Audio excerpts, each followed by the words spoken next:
আর সে মোল্লাই রেখে তারে বিশ্ব নিখিলে জানিয়ে দিল পাঠাবো এমন মূল দিল ভরে সেই রূপ দেখিলে বিশ্ব জাহান মোর সিজদা করিবে দুলে দুলে আজ দুঃখ নেব না খুশি নেব খোদা গো তুমি দাও না বলে।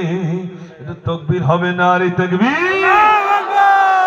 আর নয়, এবারে শেষ করে দিই ভাই, 2.5 ঘন্টা হয়ে গেছে, 2.5 ঘন্টা হয়ে গেছে। কোন ঘটনা?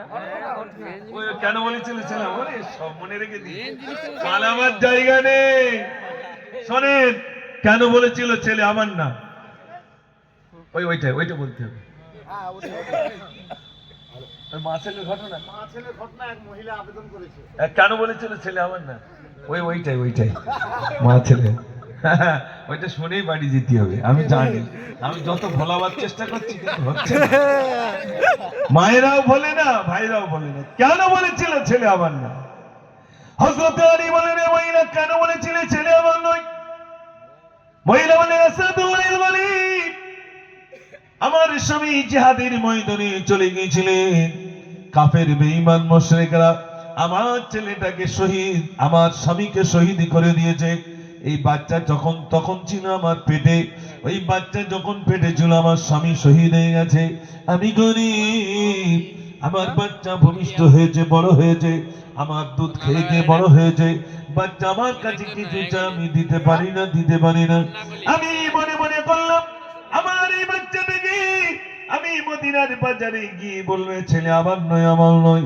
মদিনার মানুষেরা আল্লাহর নবীর সঙ্গে মিশে জীবন তৈরি করেছে, কেমন আমি দেখবো। এজন্য আমার ছেলেটা মদিনার বাজারে গিয়ে বললাম এ ছেলে আমার নয়। আমার ছেলেটাকে অস্বীকার করলাম, এ ছেলে আমার নয়।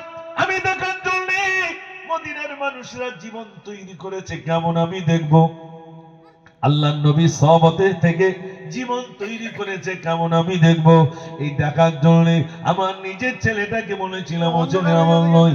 জিরা বললাম ও ছেলে আমার নয়। মদিনার মানুষেরা সঙ্গে সঙ্গে আমার ছেলেটাকে নিজের ছেলে করে নিয়েছে। জোরে বলুন না সুবহানাল্লাহ। মদিনার মানুষ এমন জীবন তৈরি করেছেন, অপরের ছেলেটাকে নিজের ছেলে করে নিয়েছে। ভাইরা, অপরের সন্তানকে নিজের বানাবেন তো নিজের ছেলেটা আপন করেন।